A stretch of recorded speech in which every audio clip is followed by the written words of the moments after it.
الحمد للہ رب العالمین والصلاة والسلام علی سید الانبیاء والمرسلین محمد وآلہ واصحابہ اجمعین، اما بعد۔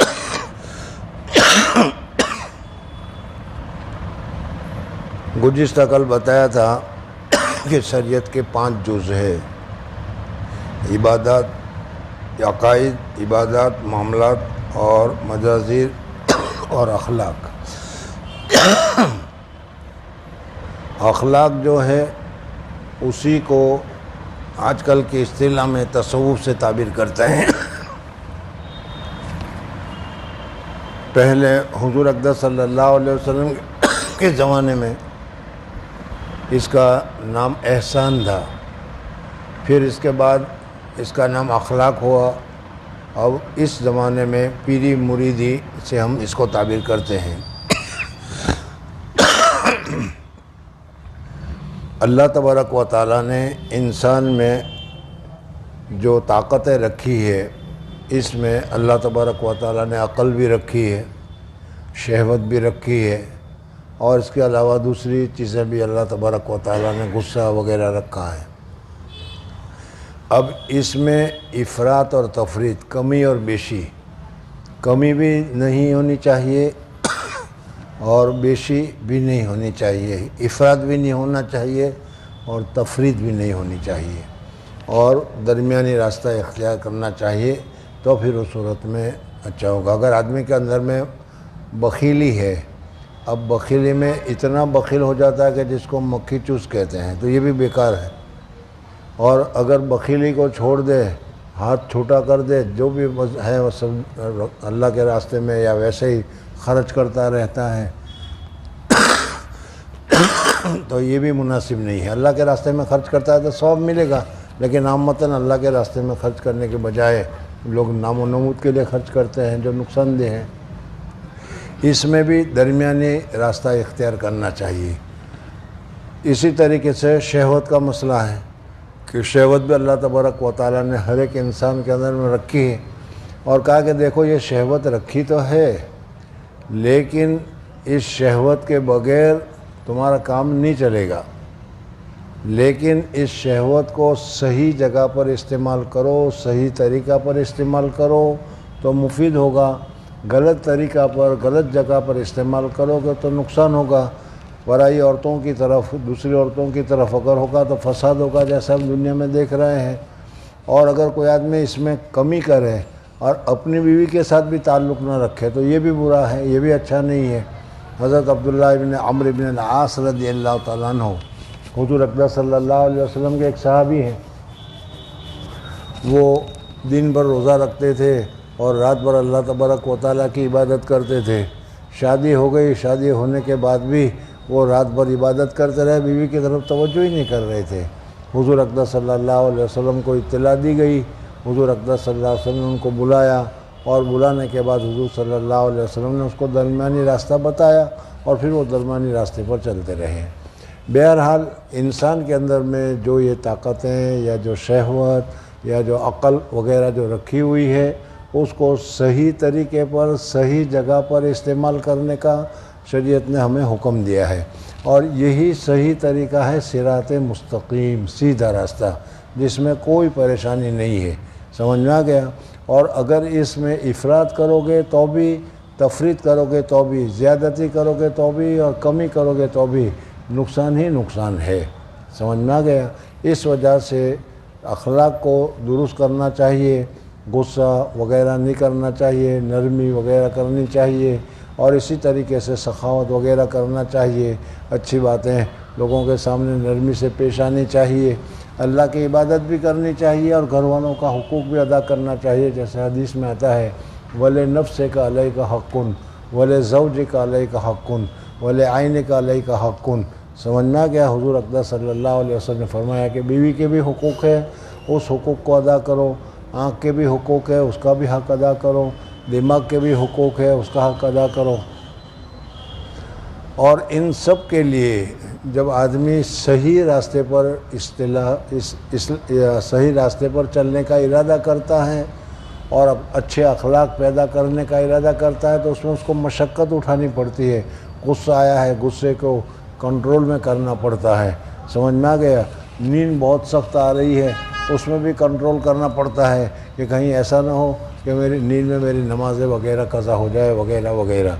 بہرحال تو یہ پانچویں چیز جو ہے اس کو اخلاق کہتے ہیں، تصوف کہتے ہیں، پیری مریدی کہتے ہیں. اس پوری مریدی کا مطلب یہی ہے کہ اللہ جل جلالہ و من والہ نے جو عمل ہمیں کرنے کے لیے کہا ہے یا جن باتوں کو اللہ تبارک و تعالیٰ نے کرنے سے منع کیا ہے، ان چیزوں کو پورے آداب کے ساتھ، حقوق کے ساتھ اس کو ادا کرنا یا اس سے بچنا، یہ کیا ہے؟ ضروری ہے.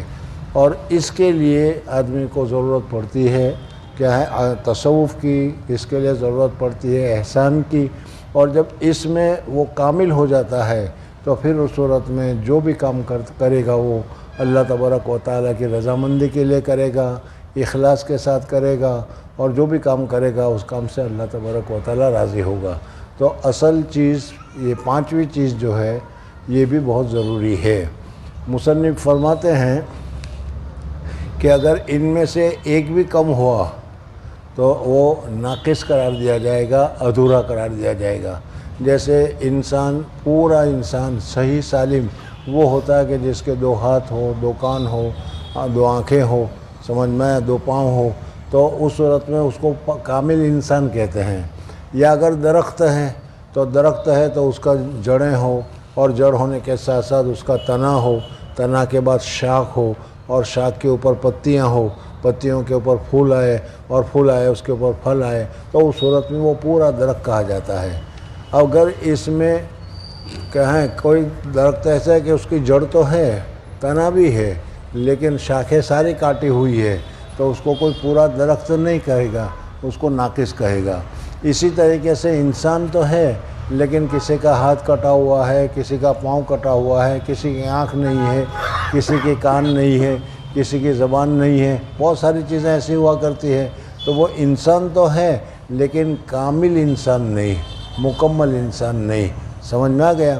تو اسی طریقے سے اگر کوئی آدمی لا الہ الا اللہ محمد رسول اللہ پڑھتا ہے، لا الہ الا اللہ کے ساتھ نماز بھی پڑھتا ہے، روزہ بھی رکھتا ہے، لیکن اس کے اخلاق اچھے نہیں، یا اس کا طریقہ اچھا نہیں، تو یا نماز ہی نہیں پڑھتا، یا تو پھر کیا ہے روزہ ہی نہیں رکھتا، یا زکوٰۃ ہی نہیں دیتا، تو اس صورت میں اگر وہ آدمی کہے کہ میں کامل مسلمان ہوں تو یہ صحیح نہیں ہے، ناقص مسلمان ہے، ادھورا مسلمان ہے. اس کو کامل مسلمان ہونے کی ضرورت ہے. اس وجہ سے پانچویں چیز جو ذکر کی گئی، اس پانچویں چیزوں کو بھی حاصل کرنا اور اس کے لیے محنت کرنا ضروری ہے. جیسے عقائد کے لیے میں نے بتایا تھا کہ اگر عقیدے میں ذرا سی گڑبڑ ہو جائے گی، اللہ ہی زندہ کرتا ہے، اللہ ہی مارتا ہے، سمجھ میں اس ہی کے ساتھ اگر بھی کر دیا، سمجھ میں آ رہا ہے کہ نہیں، اللہ بھی، تو پھر اس صورت میں کیا ہو جائے گا؟ آدمی مشرک ہو جائے گا، اس کے ایمان کا اعتبار نہیں کیا جائے گا. اس وجہ سے کہ یہ ساری طاقتیں تو صرف اللہ تبارک و تعالیٰ ہی کے پاس ہے. اللہ کی ہی عبادت کرنی چاہیے. اللہ کی بھی عبادت کرو گے تو اللہ کے ساتھ کوئی قبروں کی پرستش شروع کر دے گا، کوئی تعزیہ کی پرستش شروع کر دے گا، کوئی مورتیوں کی پرستش شروع کر دے گا، تو پھر اس صورت میں اس کے ایمان میں خطرہ واقع ہو جائے گا. یہی حال دوسرے اعمال کے سلسلے میں بھی ہے. اس وجہ سے انسان کو اللہ تبارک و تعالیٰ نے ان پانچوں چیزوں کو پوری طریقے سے کما حق کہو صحیح طریقے پر افراط اور تفریط کو چھوڑ کر کرنے کا حکم دیا ہے، اور اسی حکم کو سیکھنا، اسی حکم کو پورا کرنا اور اسی کے مطابق چلنا.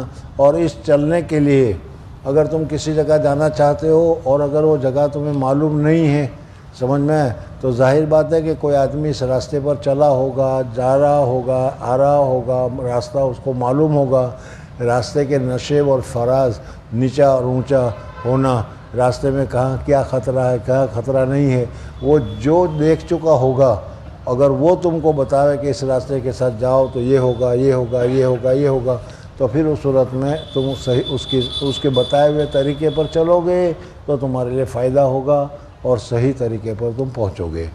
یہی حال اس میں بھی ہے کہ جو لوگ اللہ تبارک و تعالیٰ کے اس شریعت پر عمل کرنے والے ہیں اور جنہوں نے صحیح طریقے پر شریعت پر عمل کیا ہے، افراط اور تفریط نہیں ہے، خالص اللہ تبارک و تعالیٰ کے لیے وہ کام کرتے ہیں، سمجھنا۔ اور انہوں نے اللہ تبارک و تعالیٰ کے پاس پہنچنے کے، اللہ تبارک و تعالیٰ کے وصول کے جو راستے ہیں، وہ راستے میں کیا کیا خرابی ہے، کیا کیا خطائیں ہیں، کیا کیا ہلاکت ہے، وہ سارے جانتا ہے، اس لیے کہ اس راستے کے اوپر سے یہ پہلے گزر چکا ہے، اس کو معلوم ہے کہ کس قسم کی چیز ہوتی ہے۔ تو ایسے آدمی کے ہاتھ کے اوپر جب بیعت کرے گا اور اپنے راستہ چلنے کے لیے یا اپنی اصلاح کے لیے اس کے پوچھتا رہے گا اور پوچھ کر چلے گا، تو پھر اس صورت میں کیا ہے، وہ آدمی منزل مقصود پر پہنچے گا، سمجھ میں آ۔ اور یہ دنیا میں ہر جگہ پر تم دیکھو گے، ہر چیز میں یہ ہے کہ کسی نہ کسی آدمی کو اپنا معلم، کسی نہ کسی آدمی کو اپنا استاد، کسی کو اپنا رہبر بنانا پڑتا ہے۔ بغیر رہبر کے صرف کتابی علم سے کام نہیں چلتا۔ تیرنا تمہیں سیکھنا ہو تو اس کے لیے کتابیں ہیں، لیکن جب تک کہ کسی سے تم تیرنا نہیں سیکھو گے، وہاں تک کیا ہے، تیرنے والے ماہر ترویہ آپ نہیں بن سکتے۔ تیرنا تو دور کی بات رہی، ہم تو سائیکل کے لیے سمجھتے ہیں کہ سائیکل سیکھنا ہو وہ بھی کسی سے سیکھنا پڑے گا، وہ تمہیں بتائے گا کہ یہ پکڑو اور آگے دیکھتے رہو، کبھی نیچے مت دیکھو، ایسا بتایا گیا ہوگا جبھی تو سائیکل چلائیں گے کہ نہیں۔ تو اس طریقے سے کیا ہے، ہر چیز کے لیے کسی رہبر کی ضرورت ہوتی ہے۔ تو اب جب اتنا بڑا ہم کام اٹھانے کے لیے چل رہے ہیں، اتنا بڑا ہم کام اٹھانے کے لیے جا رہے ہیں کہ اپنی اصلاح کرنے کے لیے، صحیح راستے پر چلنے کے لیے، شریعت پر صحیح طریقے پر چلنے، اس لیے کہ شریعت میں اللہ تبارک و تعالیٰ نے دو دشمن بنائے ہیں، جیسا کہ پہلے تمہیں بتایا تھا کہ شیطان اور نفس، اور وہ ہر وقت طاق میں لگے ہوئے ہیں کہ کب موقع ملے کہ میں اس کو گراؤں، کب موقع ملے کہ میں اس کو ہٹاؤں۔ تو ایسے وقت میں کیا ہے، ہمارے لیے کسی پیر کے ہاتھ کے اوپر، کسی بزرگ کے ہاتھ کے اوپر، کسی بڑے کے ہاتھ کے اوپر تو کیا ہے، بیعت کر کے اس کو اپنا رہبر بنا کر ہمیں چلنا ہوگا۔ اس وجہ سے پیر کی ضرورت پڑتی ہے، باقی کیا ہے، پیر کی ضرورت اس میں کچھ ہے نہیں، لیکن چونکہ ہر وقت ضرورت پڑا کرتی ہے، ہر وقت نفس اپنا داؤ دکھلاتا ہے، شیطان اپنا طریقہ بتلاتا ہے اور اس سے ہمیں پتہ نہیں چلتا، اور بعض مرتبہ تو ایسے طریقہ شیطان بتلاتا ہے کہ وہ دین کے معاملہ میں دکھلاتا ہے۔ حضرت شیخ عبدالقادر جیلانی رحمۃ اللہ تعالیٰ علیہ کا واقعہ میں نے بتایا تھا۔ تو اس وجہ سے ایسے وقت میں پیر کی ہونا ضروری ہے۔ بعض حضرات یہ کہہ رہے ہیں کہ پیری مریدی کی کوئی ضرورت نہیں، عنقریب آگے یہ بحث آئے گی بھی، لیکن اس میں یہ ہے کہ حضور اقدس صلی اللہ علیہ وسلم کو جو اللہ تبارک و تعالیٰ نے دنیا میں بھیجا، وَبَعَثَ فِيهِمْ رَسُولًا يَتْلُو عَلَيْهِمْ آيَاتِهِ وَيُزَكِّيهِمْ وَيَتْلُو عَلَيْهِمْ، سمجھ میں آیا نا؟ تو حضور صلی اللہ علیہ وسلم کا کام بتایا تھا، اس میں تزکیہ بتایا تھا۔ تزکیہ کا معنی ہی ہے دل کا صاف کرنا، گناہوں سے، گندگیوں سے، حسد سے، بغض سے اور ہر برائی سے جو دلی امراض ہے، ان سے صفائی دلانا، صفائی کرنا، صفائی کرانا، یہ حضور اقدس صلی اللہ علیہ وسلم کا کام تھا۔ اور تم نے تاریخ میں اور واقعات میں اس کو بہت زیادہ دیکھا ہوگا کہ جو صحابی لوٹ مار کرتے تھے، جو صحابی دوسرے سے مال چھین لیا کرتے تھے، سمجھ میں یہ مال چھیننا، لوٹ مار کرنا ایک بری عادت تھی، حضور اقدس صلی اللہ علیہ وسلم نے اس کا تزکیہ ایسا فرمایا کہ خود بھوکے رہ کر دوسروں کو وہ کھلانے والے بن گئے۔ یہ حضور اقدس صلی اللہ علیہ وسلم نے تزکیہ کیا ہے۔ ان کے علاوہ احادیث میں دیکھو گے تو خود حضور اقدس صلی اللہ علیہ وسلم نے صحابہ سے فرمایا کہ بیعت ہو جاؤ۔ صحابہ تو خود بیعت پہلے اسلام لائے ہوئے تھے، سمجھ میں، اور جہاد کے لیے بھی کہیں جانا نہیں تھا، لیکن اس کے باوجود حضور صلی اللہ علیہ وسلم نے کہا کہ شرک نہیں کریں گے، نماز نہیں چھوڑیں گے، اور برائی نہیں کریں گے، اور نیاحہ نہیں کریں گے وغیرہ، اس قسم کی جو چیزیں حدیث پاک میں حضور اقدس صلی اللہ علیہ وسلم نے ذکری ہے۔ اور اسی کے ساتھ ساتھ قرآن پاک میں اور عورتوں کے لیے بھی بتایا گیا ہے. تو اس سے بیعت کا ہونا سنت ہے. جو لوگ بیعت کو غلط قرار دیتے ہیں یا بیعت کو غیر شرعی قرار دیتے ہیں، بیعت کو بدعت قرار دیتے ہیں، بیعت کو نہیں مانتے، وہ حضور اقدس صلی اللہ علیہ وسلم کے اس کام کو یا اس سنت سے انکار کرتے ہیں، جن کو بہت ہی زیادہ احتیاط کرنا چاہیے. سمجھ میں آ گیا؟ تو خلاصہ یہ ہوا کہ شریعت کے جو 5 احکام ہیں، ان 5 احکاموں پر پوری پابندی کے ساتھ عمل کرنا چاہیے. سمجھ میں؟ اب یہ عمل ظاہری طور پر ہوگا، ظاہری بدن کے ذریعے سے ہوگا، جسمانی اعضاء کے ذریعے سے ہوگا. وضو کریں گے تو پورا جسمانی اعضاء اس میں استعمال ہوں گے. نماز پڑھیں گے تو اس میں بھی پورا جسمانی اعضاء ہوگا.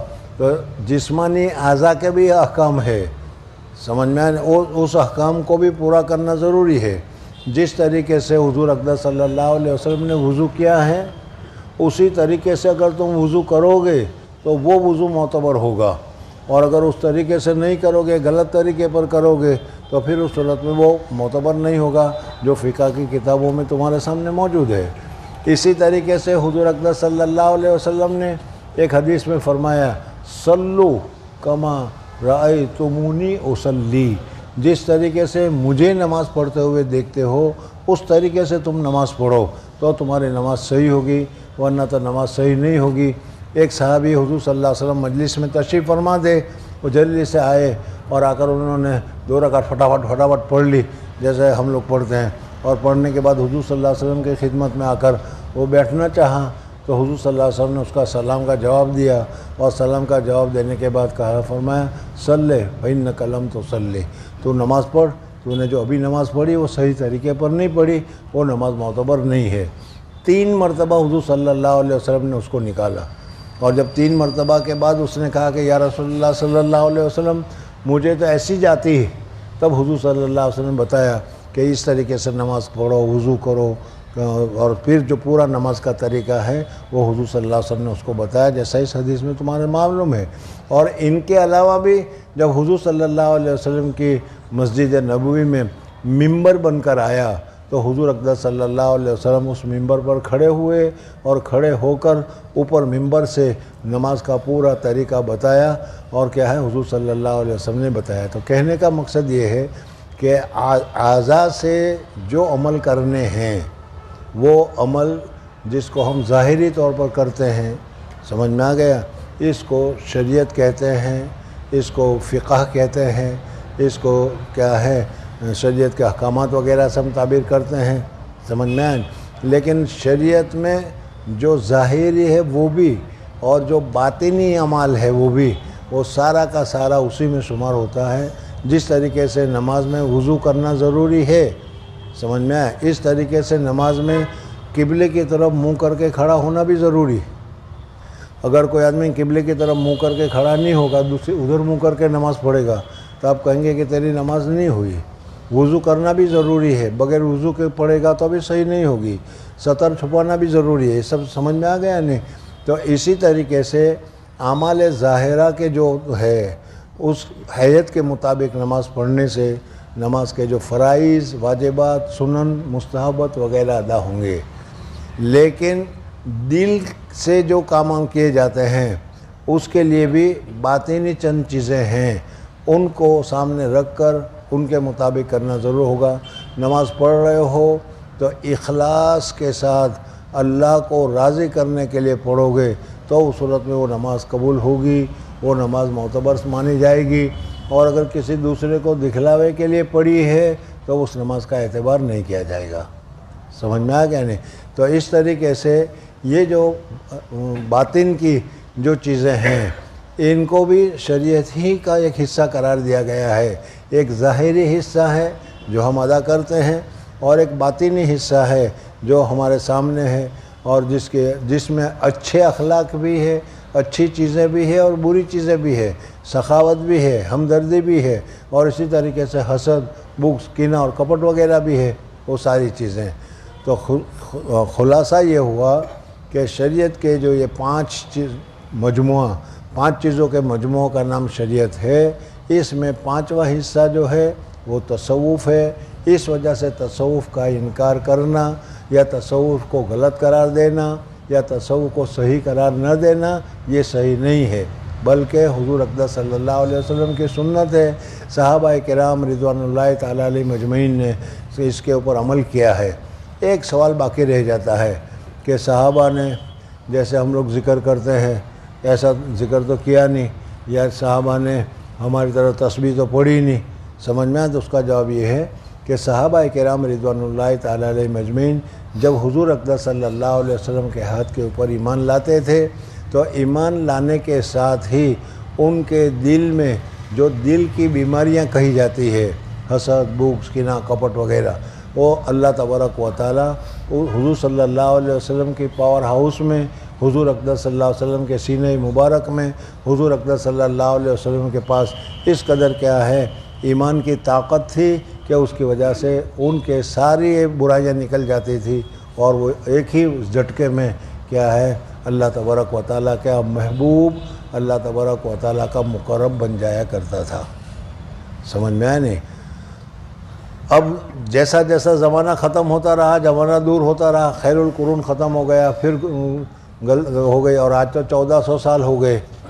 تو حضور اقدس صلی اللہ علیہ وسلم کی ایک چھوٹی سی مثال میں بتاؤں کہ گرمی کے دنوں میں بہت گرمی ہوتی ہے، صبح سے لے کر شام تک سورج تپتا رہتا ہے کہ نہیں؟ آدمی پریشان ہو جاتا ہے، ایسی بھی کام نہیں کرتی، اتنی گرمی جہاں بھی ہوتی ہے ایسی گرمی ہوتی ہے۔ لیکن سورج غروب ہونے کے بعد گھنٹہ 1.5 گھنٹہ کے بعد پھر کچھ اس میں ٹھنڈک آنی شروع ہو جاتی ہے۔ گھنٹہ 1.5 گھنٹہ سے آگے جب 2-4 گھنٹے اور ہو گئے تو پھر اور ٹھنڈک آنی شروع ہو جاتی ہے نا دنیا میں۔ تو اسی طریقے سے حضور اقدس صلی اللہ علیہ وسلم کا زمانہ خیر القرون قرنی سب سے بہترین زمانہ تھا، سمجھ میں آیا؟ اور اس میں نہ کوئی حسد تھا، نہ بغض تھا، نہ کینہ تھا، نہ کپٹ تھا، نہ کچھ تھا، بلکہ ایثار تھی، ہمدردی تھی، خیرخواہی تھی، اور ایک دوسرے کی نصرت تھی، ایک دوسرے کی مدد تھی، ایک دوسرے کے لیے قربانیاں تھیں۔ لیکن جیسے جیسے یہ نبوت کا زمانہ دور ہوتا چلا گیا، قیامت کا زمانہ آ گیا، نفسانیت اور شیطانیت بڑھنی شروع ہو گئی، اور جب نفسانیت اور شیطانیت بڑھنی شروع ہو گئی تو پھر وہ جو خیر ہے، جو گرمی ختم ہو جاتی کا ٹھنڈک آ جاتی ہے، تو اسی طریقے سے یہاں پر بھی یہ چیزیں ہو گئی۔ اس وجہ سے اس وقت میں ہمارے لیے لازم ہے، بزرگان دین نے سن 3 عیسوی کے سن 300 سالوں کے بعد، 3 قرون کے بعد، جب حضرت کیا ہے بزرگان دین کا زمانہ آیا، باعزت بستامی رحمۃ اللہ تعالیٰ علیہ اور صفی کے بلخی رحمۃ اللہ تعالیٰ علیہ وغیرہ، انہوں نے سوچا کہ کیا کرنا چاہیے کہ لوگوں کو پھر دین کی طرف متوجہ کیا جائے اور دین میں اللہ تبارک و تعالیٰ کے ساتھ تعلق پیدا کیا جائے۔ تو اس وقت انہوں نے یہ سوچا کہ اس طریقے سے ذکر کی برکت ہے، ذکر کے ذریعے سے ان کو پھر کھینچا جائے۔ تو اسی وجہ سے انہوں نے یہ ذکر وغیرہ کو شروع کیا، اور یہ ذکر وغیرہ بتایا جاتا ہے، اور بیعت ہونے کے بعد آدمی کیا ہے گناہوں سے توبہ کرتا ہے، ذکر وغیرہ کرتا ہے، اور اس ذکر کرنے میں جب بہت زیادہ کیا ہے مشغول ہو جاتا ہے اور اس ذکر کا اثر دل پر ہو جاتا ہے تو پھر اس کے دل میں نورانیت پیدا ہوتی ہے، اور پھر اس صورت میں خیر اور برکت وغیرہ پیدا ہوتی ہے۔ تو یہ شریعت، طریقت، حقیقت اور معرفت، یہ 4 چیزیں میں نے بتانی شروع کی تھی۔ اس میں شریعت کی تفصیل یہ 2 دنوں میں تمہارے سامنے آ گئی، اور بلکہ اور بھی آ گئی۔ اسی کے درمیان میں حقیقت اور معرفت بھی اسی میں ہے، لیکن آگے اس کو اور تفصیل کے ساتھ بتائیں گے۔ کہتے ہیں کہ بعض حضرات کیا بلکہ خود تمہارے یہاں ہمارے مولوی حضرات بھی، ہمارے علماء کرام بھی تصوف کو ڈھکوسلا سمجھتے ہیں کہ جائے تصوف کچھ نہیں، سمجھ میں آیا؟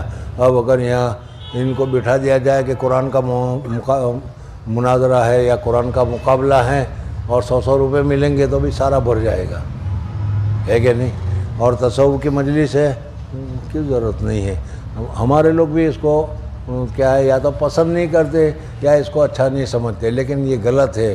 دیکھو حدیث سے ثابت ہے، قرآن سے میں نے ابھی بتایا کہ قرآن سے بھی ثابت ہے، الذی یبایعونک انما یبایعون اللہ ید اللہ فوق ایدیہم، قرآن پاک میں ذکر کیا گیا ہے، سمجھ میں آ گیا۔